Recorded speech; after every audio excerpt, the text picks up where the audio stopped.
Social media আদৌ বন্ধুত্ব সম্পর্কে হাতছানি নাকি প্রতারণার জাল? মৃত্যুর ফাঁদ যেভাবে বেড়ে চলেছে সাইবার অপরাধ, তাতে এই প্রশ্ন এখন সবচেয়ে বড়।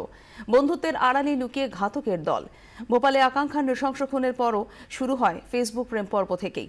গত 26শে জানুয়ারি কলকাতার এক তরুণী দেহ উদ্ধার হয় ব্যান্ডেলে জলার ধারে। এক্ষেত্রেও কিন্তু ফেসবুক বন্ধুদের দিকেই আঙুল। সম্প্রতি জলপাইগুড়ির ময়নাগুড়িতে ফেসবুকে একটি ছবি দেওয়া ঘিরে লজ্জা বদনামের ভয়ে আত্মঘাতী হয় ক্লাস 11-এর ছাত্রী। জীবন শুরুর আগেই শেষ। গত মাসে স্কুল শিক্ষকের লাগাতার নির্যাতন সহ্য করতে না পেরে আত্মঘাতী হয় ক্লাস 12-এর ছাত্র সম্প্রীত। আত্মহত্যার আগে ফেসবুকে সে স্ট্যাটাস দিয়ে যায় গুড বাই। অথচ মনের যন্ত্রণা মুখে কাউকে বলতে পারলে হয়তো এই পরিণতি হতো না। প্রেমিকের সঙ্গে মনোমালিন্য ফেসবুকে পোস্ট করে। কিছুদিন আগে আত্মঘাতী হয় বহরমপুরের এক কিশোরীও। গত রাতে বেহালার রবীন্দ্রনগরে কলেজ ছাত্রীর আত্মহত্যার পেছনেও সেই ফেসবুক প্রেম এবং তাতে জটিলতার ছায়া। সুচিস্মিতা রায় সমাজতত্ত্ববিদ আমাদের সঙ্গে রয়েছেন এই মুহূর্তে টেলিফোন লাইনে। আপনাকে স্বাগত 24 ঘন্টায়।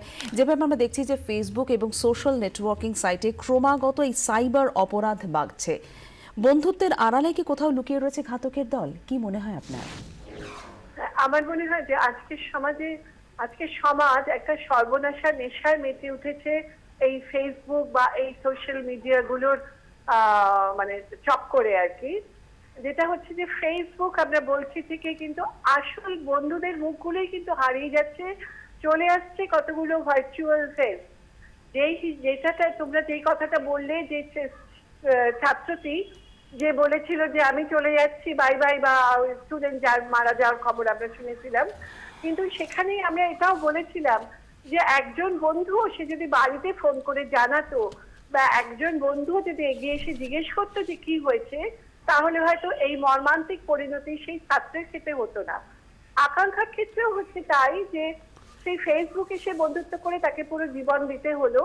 এটাই মনে হয় যে এটা একটা মানে আজকের দিনের সমাজে এটা একটা মডার্ন ফাঁদ বা ট্যাপ যেটাকে আমরা বলবো, যাতে করে মানুষকে প্রচুর প্ররোচনার ফাঁদে ফেলা যায়। এই সর্বনাশা নেশা কিন্তু অবিলম্বে বন্ধ হওয়া উচিত, আমার এটাই মনে হয়। ধন্যবাদ আমাদের সঙ্গে কথা বলার জন্য। সুচিস্মিতা রায় সমাজতত্ত্ববিদ আমাদের সঙ্গে কথা বললেন। আমাদের সঙ্গে রয়েছেন এই মুহূর্তে টেলিফোন লাইনে প্রাক্তন পুলিশ কর্তা বিকাশ চ্যাটার্জি। আপনাকে স্বাগত 24 ঘন্টায়। যেভাবে ফেসবুক এবং সোশ্যাল মিডিয়াতে যোগাযোগ বাড়ার ফলে ক্রমাগত সাইবার অপরাধ বাড়ছে, কি বলবেন? হ্যালো। হ্যাঁ, নমস্কার বিকাশ বাবু, আমি প্রশ্নটা করছি আপনাকে।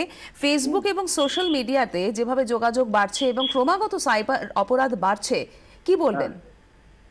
এই তো দিনের পর দিন বেড়ে চলেছে, কারণ এই সব ফেসবুক বা সোশ্যাল অন্য যে সমস্ত মিডিয়া আছে, এই মিডিয়াতে অ্যাকাউন্ট খুলতে গেলে সেরকম ভাবে কোনো ভেরিফিকেশন হয় না। যে সে যাত্রার নামে একটা অ্যাকাউন্ট খুলে ফেলছে, ছেলে মেয়েদের নামে অ্যাকাউন্ট খুলছে, মেয়েরা ছেলেদের নামে অ্যাকাউন্ট খুলছে, সমস্ত ভুয়া অ্যাকাউন্ট।